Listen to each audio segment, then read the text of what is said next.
born in a place called Hell's Kitchen, New York. We tend to make our memories nicer than they were. I had a rough time, but it was worth it. I'm not complaining about it.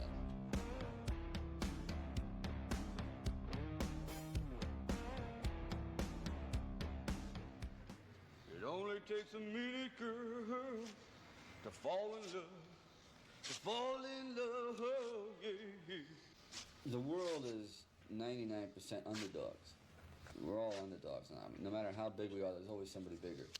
I felt that I needed some representative of that, and I decided to write about a real American underdog, which is the fighter.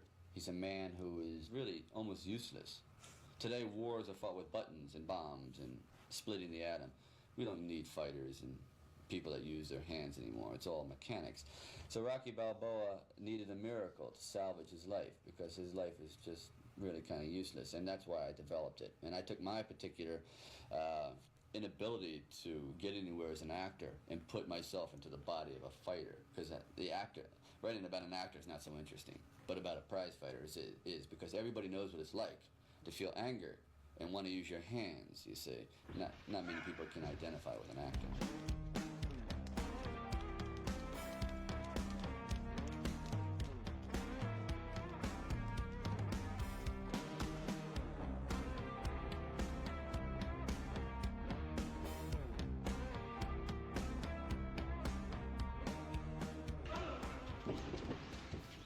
Why did you decide suddenly to write scripts?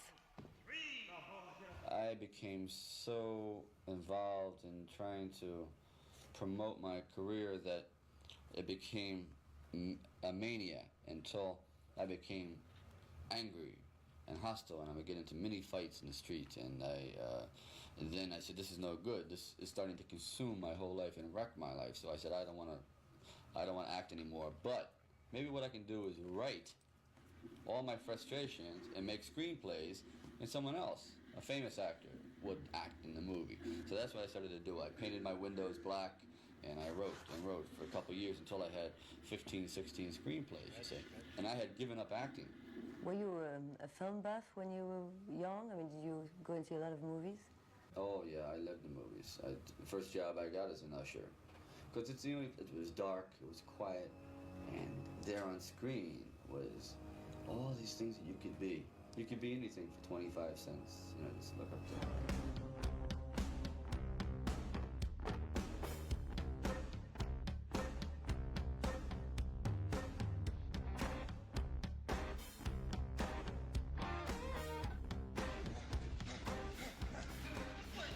I believe I was a prize fighter in another life. Certain things come too easily. I believe I was Indian. I was a wolf. I was a woman. I know I was beheaded. I don't know if it was during the French Revolution. I think so. Because I have this thing about guillotines, which is really, people say, oh, I would hate to have my head cut off, and I tell them it doesn't hurt. And how do you know? You do a lot of research before you start a film. Yeah. I start very simply, like for Fist, I went around and stayed with truck drivers and whatnot and got their idea and the way they work. For Rocky, I boxed and I fought and I punched and cut and read boxing magazines and lived with these guys for a long time. Let go! See you here? Yeah, how you doing? Nice. Did it work out today? You okay? How you doing? Yeah. Hi. As an actor, that's all you've got going is your body, is your framework, and if you let that go, the audience is going to feel as though you've really lost any sense of pride.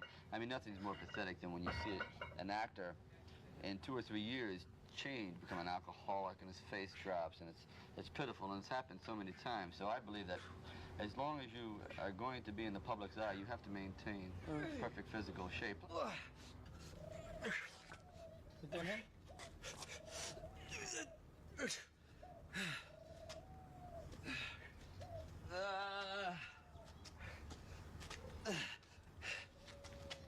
Okay, throw it.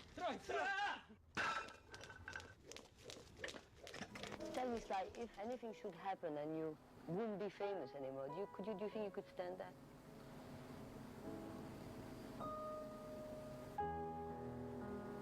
Be very hard. I would get used to it because you can get used to any like disaster, tragedy, whatever. It would be hard because it's very hard to go backwards.